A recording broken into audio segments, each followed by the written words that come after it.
সামান্য কিছু এই সমস্ত ফালতু জিনিস এইটার সামনে দাঁড়ায়া এই চিৎকার চেঁচামেচি হই হুল্লোড় হাঙ্গামা করার কি অর্থ আছে? একজন সুস্থ স্বাভাবিক মুসলমানের সন্তান তার আকল হবে কখন? তার বুদ্ধি বিবেচনা হবে কখন? বলে দুর্ভাগ্য আমাদের। আমরা কিতাবে পড়ছি রাসূলুল্লাহ সাল্লাল্লাহু আলাইহি ওয়াসাল্লামের 10 বছরের সাহাবী হযরত আব্দুল্লাহ ইবনে জুবায়ের রাদিয়াল্লাহু তাআলা আনহু ছোটবেলায় এই 10 বছর বয়সে একদিন ওনার কয়েকজন বন্ধুদেরকে নিয়ে রাস্তার পাশে খেলতেছিলেন। তখন হযরত ওমর রাদিয়াল্লাহু তাআলা আনহু আসতেছিলেন। তো ছেলেরা ওমরকে দেখে দৌড়ে পালায়া গেছে, কিন্তু উনি আব্দুল্লাহ ইবনে জুবায়ের রাদিয়াল্লাহু তাআলা আনহু 10 বছর বয়সী, উনি দাঁড়ায় আছিলেন এক পাশে। হযরত ওমর রাদিয়াল্লাহু তাআলা আনহু কাছে এসে জিজ্ঞেস করলেন, আব্দুল্লাহ তোমার বন্ধুরা কোথায়? হচ্ছে সে তারা সব আপনারে দেখে পলাইছে। হচ্ছে তো তুমি গেলে না?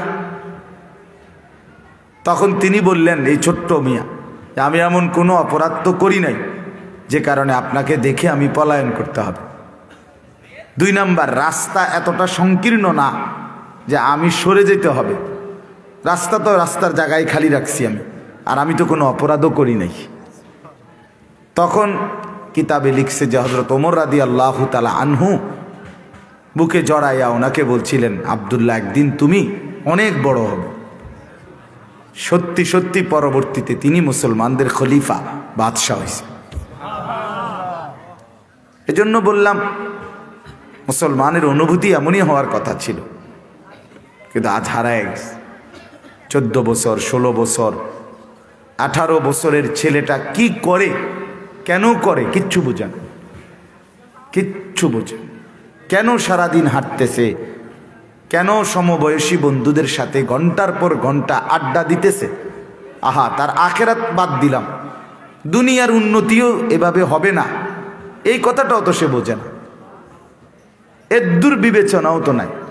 আমরা আমাদের সন্তানদের কি পরিমাণ ব্যর্থতার সাগরে ভাসায় দিলাম, ভাসায় দিলাম। এর চাইতে দুর্ভাগ্য আর কি?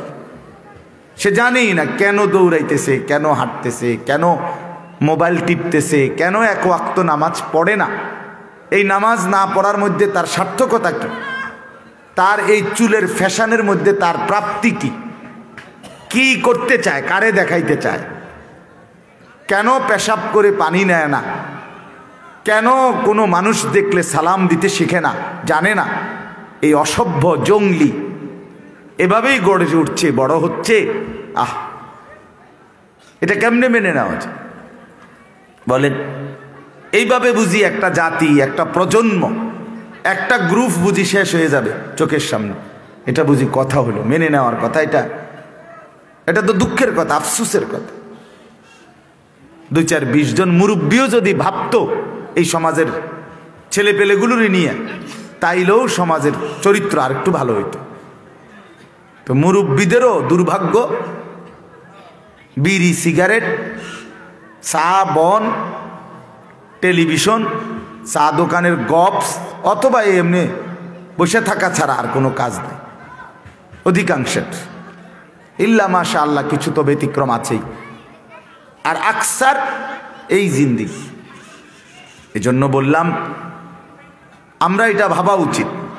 আমরাই যদি না ভাবি আমাদের সমাজ নিয়ে, আমাদের পরিবার নিয়ে, নিজ ফ্যামিলি নিয়ে, আগামী সময়টা আমাদের চতুর্দিকে খুব বেশি পরিমাণ